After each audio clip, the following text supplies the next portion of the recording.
Good morning, it's Monday the 13th of April and it's our Phase 3 Assembly. Now, that was a rather strange way to open the Assembly. We don't always open it with a piece of music like that. In fact, we normally have the UAE National Anthem. So I wonder, has anyone heard that piece of music before? That's right. It's the UK's national anthem called God Save the Queen, and it's a very special reason why I've chosen to open our assembly with that piece of music today. And that's because next week is the Queen's birthday. Now, she has 2 birthdays every year, and I'll explain why in a moment a bit later. And one of her birthdays is next week.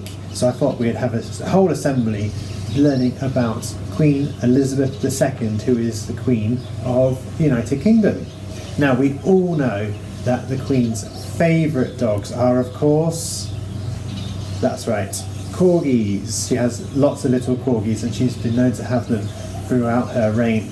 But did you know the following fascinating facts about the Queen? Well, she's the only person in the whole of the UK who is allowed to drive a car without a driving licence.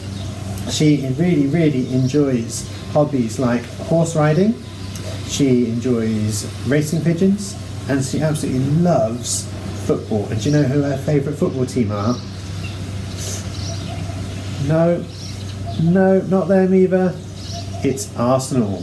I wonder who else supports Arsenal who's watching this right now. Did you know she owns her own elephant? And she also owns 2 giant turtles, a jaguar and 2 sloths as well. Now, I love receiving post and I love letters, I love opening letters, always have done. But did you know the Queen receives 300 letters every single day? And she's travelled loads. She's travelled to 116 different countries as well.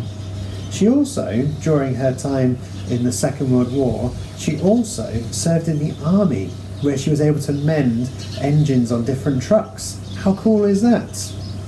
Now, I've said already, the Queen has 2 birthdays. April is her real birthday, and there's also one in June, which is called her official birthday. She has one in June because the weather is much better there, and it's nice to do things when the weather is nice, isn't it? And it allows people to get outdoors, to have parades and parties. And this tradition was started in 1748 by George II. Let's take a look at what the Queen does day to day in her role as the Queen of the United Kingdom.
We give thanks for the blessings bestowed by God on our Sovereign Lady, Queen Elizabeth.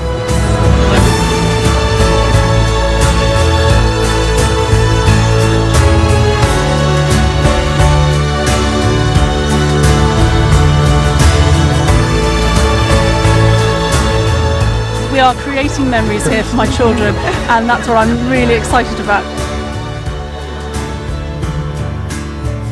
You are a constant in a changing world, and a constant good.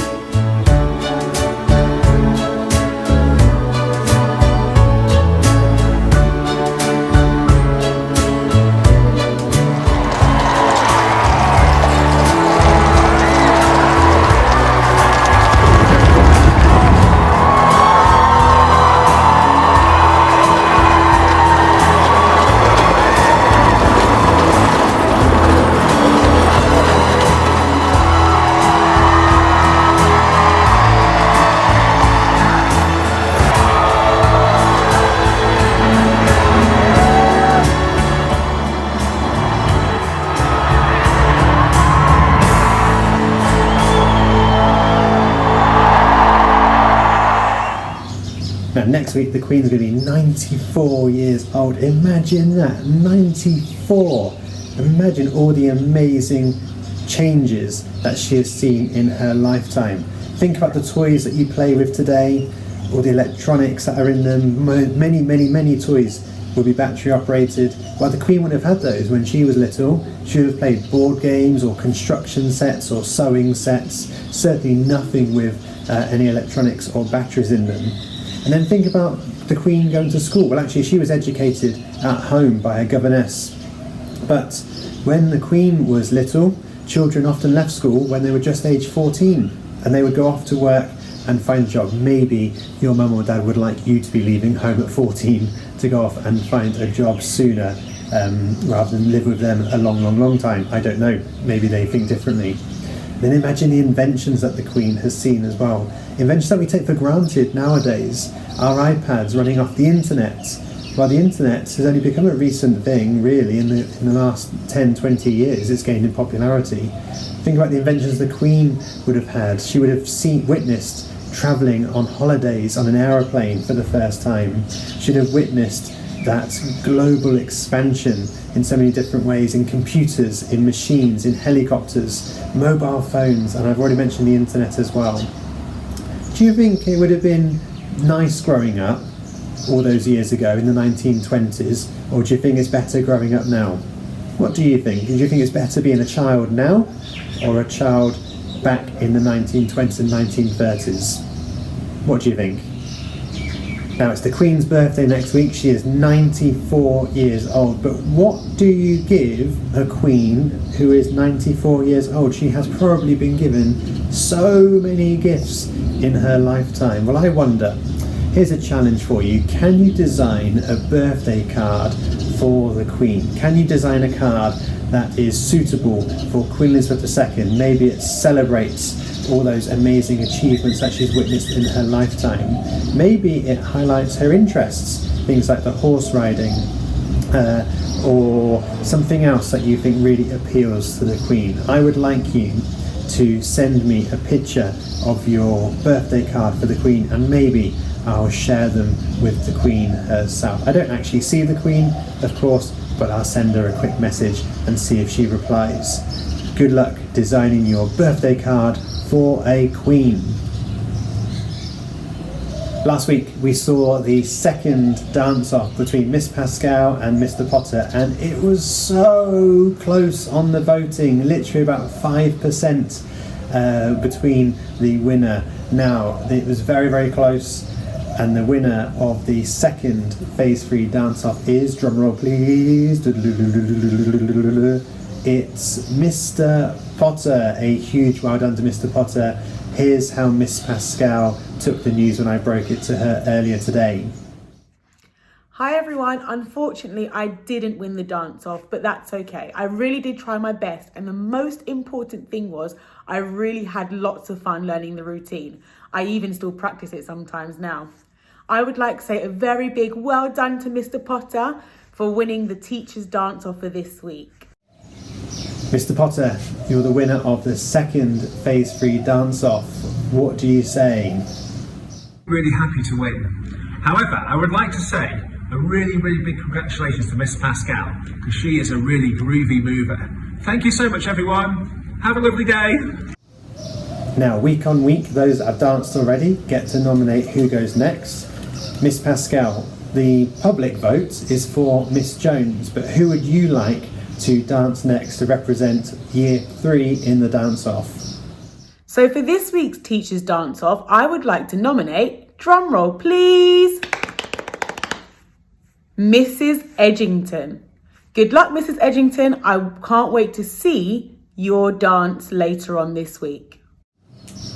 Mr. Potter, as winner of the dance-off, you get to choose the dance routine and you get to choose the next dancer to represent Year 4. Now, the public vote is for Miss Dixon or Mrs. Ford. Now, they were joint for the public, so you can choose one of those, or you can choose one of your own. You also get to choose the dance as well. So what's it going to be? That's a good question. You know what? I saw on her website there was this really cool Spider-Man dance. You know, I think would make a really good Spidey? Mrs. Ford. How about that?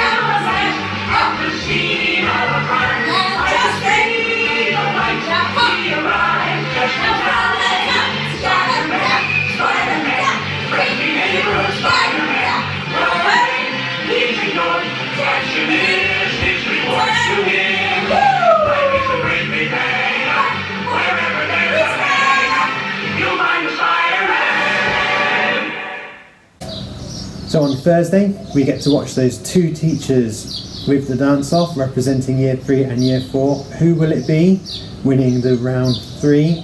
Let's see how they do on Thursday. Until then though, remember, if you would like to design a birthday card for the Queen, then please send it to me. I'd love to see them. Have a lovely week. Keep trying your best, and let's remember our independence this week as well. Now we're getting into routines. Start using your iPad to set reminders on, use your calendar invites where you can, and make sure you turn up on time for your hangouts, and make sure you're completing your work to the best of your ability as well. Have an amazing week, and I will see you on Thursday.